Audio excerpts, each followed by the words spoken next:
آج ہماری سیاسی فکر کا عروج کیا ہے؟ سڑکیں بن جائیں، ہماری سیاسی فکر کی انتہا کیا ہے؟ ہسپتال بن جائیں، سیاسی فکر کی انتہا کیا ہے؟ بیٹے کو نوکری مل جائے۔ حضرات، بلاد اسلامیہ کا یہود اور نصارہ کے بلاد سے فرق کیا ہے؟ کیا یہودیوں کے ملکوں کے اندر ہسپتال نہیں ہیں؟ کیا یہودیوں کے ممالک کے اندر سڑکیں نہیں ہیں؟ کیا نصرانیوں کے ممالک کے اندر ہسپتال نہیں ہیں؟ کیا نصرانیوں کے ممالک کے اندر سڑکیں نہیں ہیں؟ اگر سڑکیں انگلستان کے اندر ہم سے بہتر ہیں، اگر ہسپتال اسرائیل کے ہم سے بہتر ہیں، تو پھر یہ سوال پیدا ہوتا ہے کہ ایک اسلامی ملک کی سیاست کس اعتبار سے انگلستان اور اسرائیل کی سیاست سے جدا ہونی چاہیے؟ اس کا جواب فقط ایک ہے، اور وہ جواب یہ ہے: اللہ کی زمین کے اوپر اس متبرک، اس مقدس، اس طاہر اور اس مطہر نظام کا قیام مسلمانوں کی ذمہ داری ہے، جو نظام حضرت رسول اللہ صلی اللہ علیہ وسلم نے کائنات کے لوگوں کو عطا کیا۔ میرے رہبر و رہنما محمد کریم صلی اللہ علیہ وسلم نے کیا کیا؟ جس نے ذروں کو بکھیرا اور صحرا کر دیا اور قطروں کو سمیٹا اور دریا کر دیا۔ 1 لاکھ 1.5 لاکھ مسلمانوں کی اس انداز میں ذہن سازی کی کہ رومت الکبریٰ کی قوت کو اڑا دیا، کسریٰ کے آتش کدے کو بجھا دیا، کلیسا کی ہیبت کو مٹا دیا۔ 1.5 لاکھ سے کم صحابہ کرام نے پوری دنیا میں مشرق و مغرب میں، شمال و جنوب میں اسلام کے جھنڈوں کو لہرا دیا۔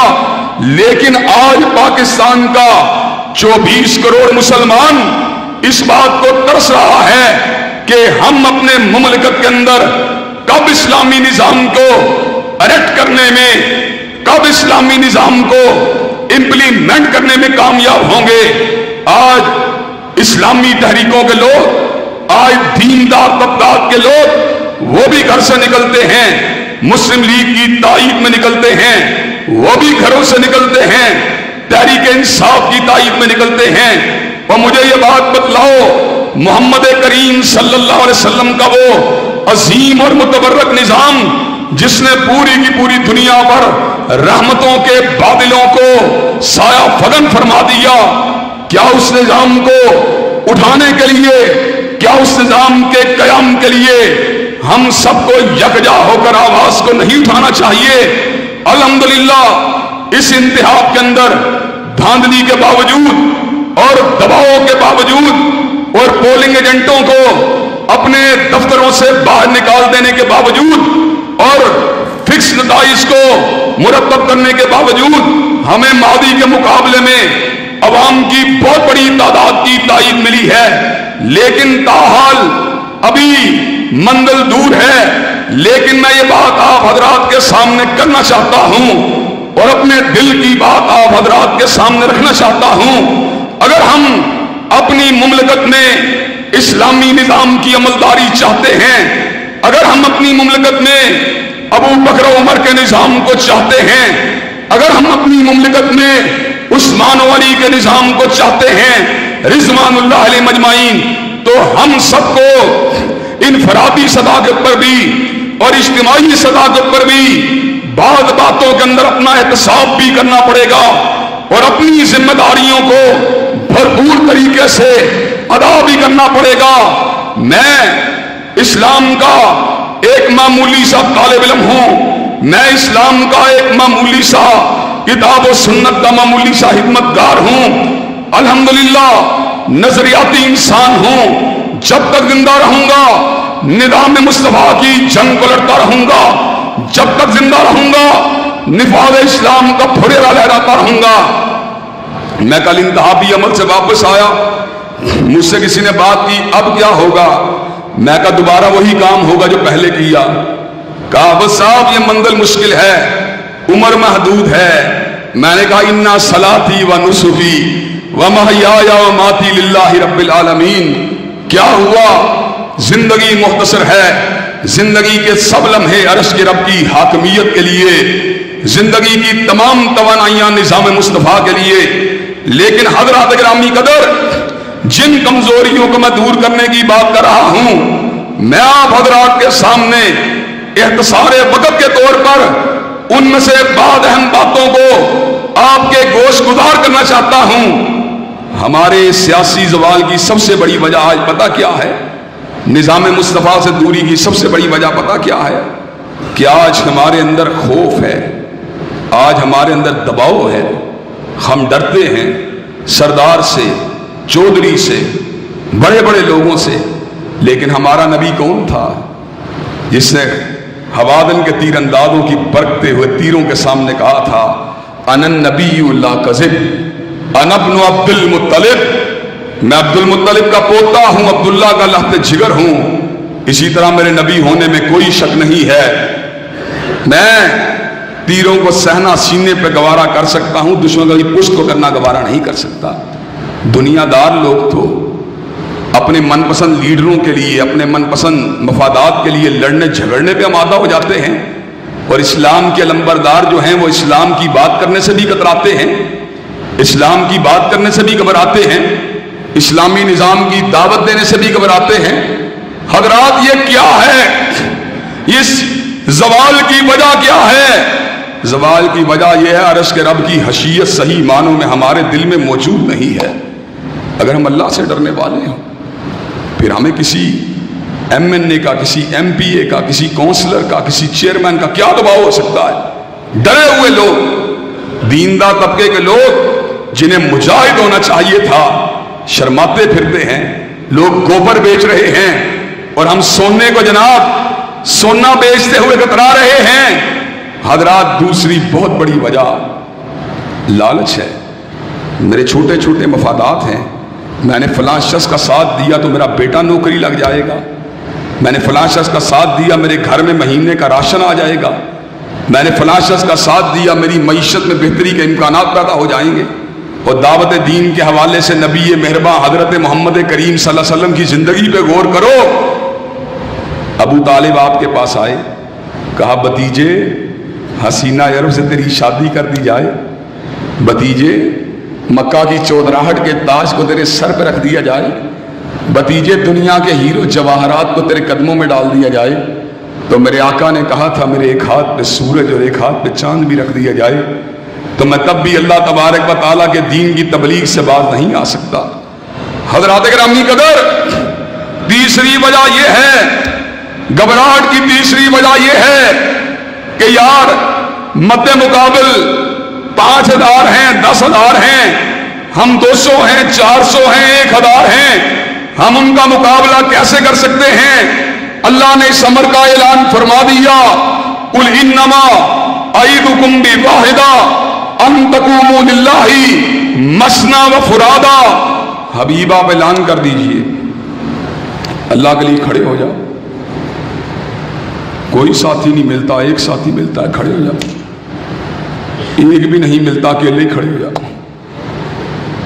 یہ اسپرٹ قوم کے اندر، اسلامی نظام کے ہم نواؤں کے اندر انجیکٹ کرنے کی ضرورت ہے، ان کو یہ بات بتلانے کی ضرورت ہے کہ اسلامی نظام کی عملداری کے لیے ہمیں اپنی آواز کو بلند کرنا ہوگا، اسلامی نظام کی عملداری کے لیے ہمیں لوگوں کی ذہن سازی کرنا ہوگی، اور ان کو یہ بات بتلانا ہوگی الحمدللہ ثم الحمدللہ میں بڑا گناہ گار ہوں، بڑا خطا کار ہوں، بڑا ناقص العلم ہوں، احقر العباد علی وجہ الارض ہوں، لیکن الحمدللہ میرا یہ اعزاز ہے، میرے رب کا میرے پہ بہت بڑا فضل ہے، میں نے کبھی ملامت گر کی ملامت کی پرواہ نہیں کی، میں نے کبھی تانا دینے والوں کے تانے کی پرواہ نہیں کی۔ مد مقابل جاگیردار ہو، سرمایہ دار ہو، ایم این اے ہو، ایم پی اے ہو، وزیر ہو، وزیر اعلیٰ ہو، حتیٰ کہ وزیر اعظم ہو، سینہ تان کے اسلام کے نظام کی بات کرتا ہوں۔ ایک دور میں بعض حساس اداروں کے لوگ یہاں پہ آئے تھے، انہوں نے مجھے کہا لاما صاحب آپ اسلامی نظام کی بڑی بات کرتے ہیں۔ میں نے کہا میں ابھی بھی کرتا ہوں۔ انہوں نے کہا اسلامی نظام کا مقصد کیا ہے؟ میں نے کہا آپ نے سزائیں تو ملک میں لاگو کی ہیں، اگر محمد کریم کی سزاؤں کو لاگو کر دیں کیا فرق پڑ جاتا ہے؟ آپ نے نظام جو انگریز کا مکس کیا اسلام کے نظام سے، اس کو آپ ایلیمینیٹ کریں، پورا اسلامی نظام پڑھائیں، کیا فرق پڑتا ہے؟ کہنے لگے لاما صاحب آپ کی سفارشات کو ہم اپر لیول کے اوپر پہنچائیں گے۔ اور میں نے کہا اپر لیول کے اوپر پہنچانے کی کیا بات کرتے ہو، مجھے ساتھ لے جاؤ، میں آپ کے پاکستان کے بڑے سے بڑے ذمہ دار کے ساتھ ٹیبل ٹاک کرنے کے لیے تیار ہوں کہ اسلامی نظام کے علاوہ اس ملک کے مسائل کبھی بھی حل نہیں ہو سکتے۔ حضرات گرامی قدر، ہمیں اپنے آپ کو پہلے اپنے من کو پاک کرنا ہوگا اور اس کے اندر اس بات کو جو ہے داخل کرنا ہوگا کہ اللہ کے دین کے علاوہ ہمارے پاس کوئی راستہ نہیں ہے۔ حضرات، اور آخری بات اس ضمن کے اندر جس کے اوپر اپنی بات کو میں ختم کروں گا، میری برادری مجھے بڑی عزیز ہے۔ برادری کے لوگ الٹے راستے پہ جا رہے ہیں، میں بھی مجبور ہوں الٹے راستے پہ جاؤں گا۔ حضرات، یہ مقصد غلط ہے۔ بدر کے مارکے کے دن ایک ہی برادری کے لوگ اسے ٹکرا گئے تھے، ایک اللہ والے تھے، ایک اللہ کے دشمن تھے۔ پوری برادری غلط راستے پہ جا رہی ہو، ہمیں اس راستے پہ جانا چاہیے جو اللہ کا راستہ ہے۔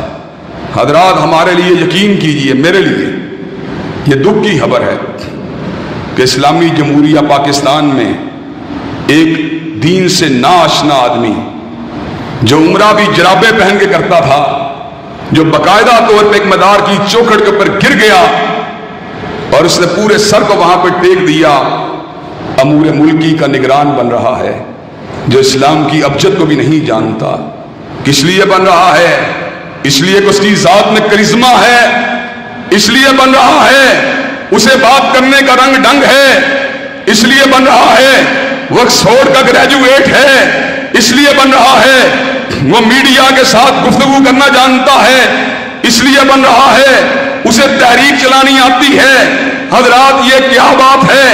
کل تک ہم میاں صاحب کی نااہل قیادت کے زیر سایہ زندگی گزارتے رہے، اب ان سے بھی بڑا ایک نااہل آدمی ہمارے اوپر مسلط ہو گیا۔ حضرات گرامی قدر، اسلام کے لمبردار، بڑے بڑے پروفیسر، بڑے بڑے دانشور، بڑے بڑے کالجوں کے پروفیسر، کالجوں کے پرنسپل، ماہرین اقتصادیات، ہم ان کا ساتھ نہیں دے رہے۔ کیوں نہیں دے رہے؟ اپنے اپنے علاقوں میں ان سے لا تعلقی کو برت رہے ہیں۔ کیوں برت رہے ہیں؟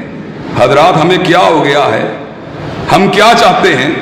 سارا سال دعائیں اللہ فاروق اعظم کی طرح کا حکمران دے دے، اور جب آخری وقت آئے تو ہماری ہمدردیاں میاں صاحب کے ساتھ ہیں، خان صاحب کے ساتھ ہیں۔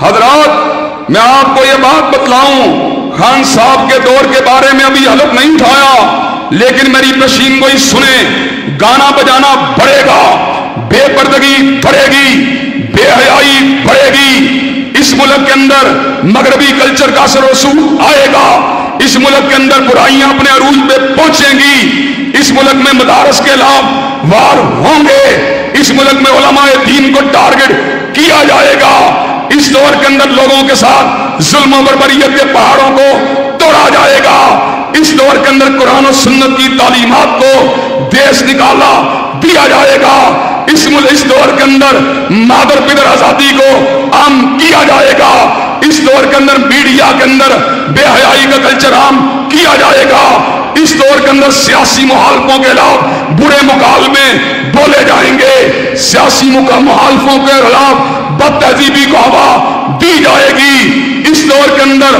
ولگر ٹاک کی جائے گی، اس دور کے اندر لوز ٹاک کی جائے گی، اور وائز مصلحت نشینوں کی بڑی تعداد تحریک انصاف کے ہمنوا بھی ہو جائے گی، علماء کی ایک کثیر تعداد عمران خان کی حاشیہ بردار بھی بن جائے گی۔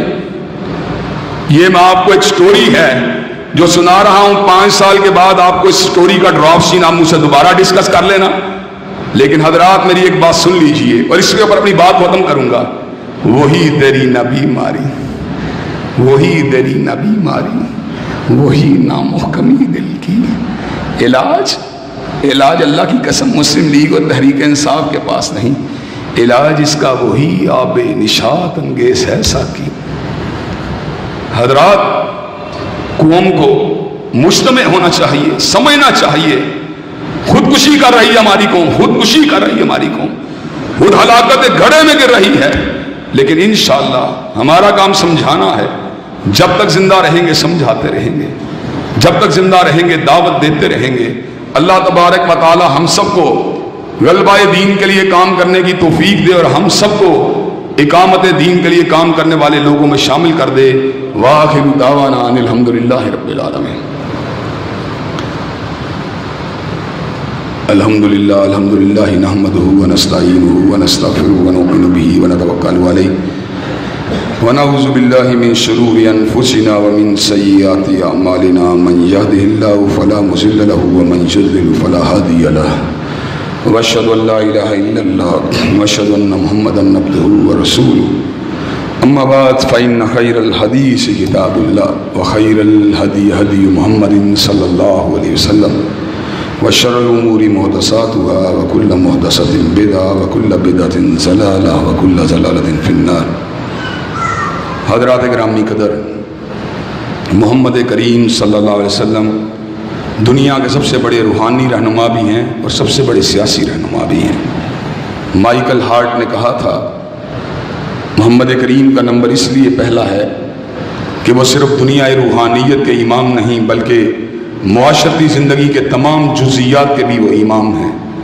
اور میں حضور کے بارے میں اپنی محبت کا اظہار کئی مرتبہ کرتا ہوں کہ وہ میرے حلیے کے بھی امام ہیں، میرے لباس کے بھی امام، میرے ظاہر کے بھی امام ہیں، میری باطن کے بھی امام، میری جلوت کے بھی امام ہیں، میری حلوت کے بھی امام، میری بصیرت کے بھی امام ہیں، میری بصارت کے بھی امام، میری سماعت کے بھی امام ہیں، میرے تخیل کے بھی امام، میرے موجودات کے بھی امام ہیں، میرے برزخ کے بھی امام، میرے حشر کے بھی امام ہیں اور میرے میزان کے بھی امام، عالم ارواح میں بھی امام تھے، عالم حشر میں بھی امام۔ انشاءاللہ ثم انشاءاللہ حضرت آقا کے نظام کا نام لیوا ہوں اور مجھ کو شاہوں کی حشامت کا سلیقہ ہی نہیں، ظہیر کے لب ہلتے ہیں پیمبر کی ثنا خوانی میں۔ حضرات جب تک زندہ رہیں گے انشاءاللہ نظام الہی کی ترجمانی کا حق ادا کرتے رہیں گے، لوگوں کے سینوں میں اسلام کی شمع کو روشن کرتے رہیں گے اور انشاءاللہ اسلامی جمہوریہ پاکستان کو حقیقی معنوں میں اسلامی جمہوریہ پاکستان بنانے کے لیے جستجو کرتے رہیں گے۔ اور دکھ پتہ کس بات کا ہے؟ نہ یہاں پہ اسلام ہے، نہ یہاں پہ جمہوریت ہے، بینکوں میں سود ہے، بدماشی کے اڈے ہیں، شراب نوشی ہے، کہنے کو اسلامی جمہوریہ ہے اور جمہوریت یہ ہے کہ الیکشن جو ہے پیچھے سے لکھ کے آتے ہیں، آگے سے ڈسٹریبیوٹ کر دیے جاتے ہیں، نہ اسلام ہے نہ جمہوریت ہے۔ یہ کیا ہے؟